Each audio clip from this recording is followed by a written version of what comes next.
Welcome today to our discussion of Scripture as we finish the book of Titus. We are in chapter 3. Believers are reminded to be subject to rulers and authorities, to be obedient, and to be ready for every good work. Paul encourages gentleness, peace, and humility toward all people. Paul then reminds Titus of their past, how they were once foolish and disobedient, but emphasizes the kindness and mercy of God who saved them not by works, but through the washing of rebirth and renewal by the Holy Spirit. Justified by grace, believers are called to devote themselves to doing what is good. Paul warns against foolish controversies and divisive individuals who reject correction. These people are to be rejected. The letter closes with personal instructions and a call for believers to be productive and to meet urgent needs, ensuring that their lives reflect the fruit of grace. Would you hang on to that phrase for a minute? The fruit of grace that ought to be born from those who have been given so much by the mercies of our Lord. We're renewed by the Holy Spirit. That's power.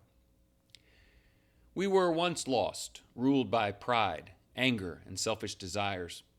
We remember this not to shame ourselves, but to remain humble. God saved us through his astounding mercy. He washed us clean. He gave us new life through the Holy Spirit. We did nothing to earn it.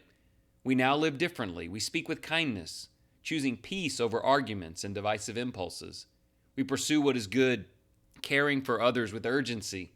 We meet needs without delay, showing the world what grace has done in us. We remain devoted to good works, reflecting the goodness of God not only in belief, but in action.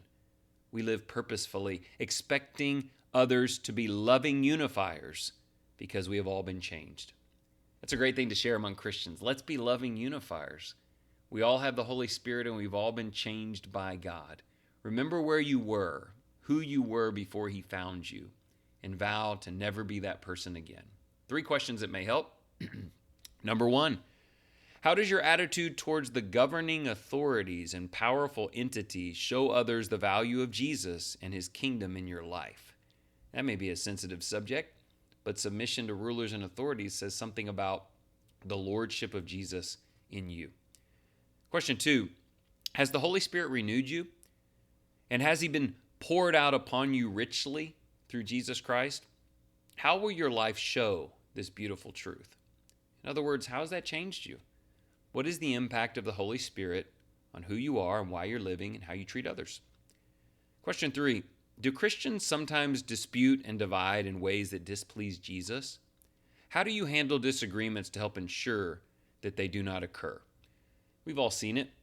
Christians who share the same love for the Lord share a distrust for each other over differences, different convictions. How do you prioritize what matters most in a way that can avoid those outcomes? Let's finish with our prayer. We're going to need God's help. Ever-present God, thank you for saving us, not because of what we have done, but because of who you are. Your kindness changed everything. You washed us clean. You gave us new life through the Holy Spirit. Help us to live in a way that honors that mercy. Teach us to speak with grace, to act with compassion, and to pursue what is good. Keep us from arguments that divide and distractions that weaken our identity in Jesus Christ. Let our lives reflect the beauty of your grace and your powerful renewal. May good works flow from hearts transformed by you. That's the thing, isn't it? God must transform your heart through his love, his son's sacrifice, the Holy Spirit's power, and the grace that's therein.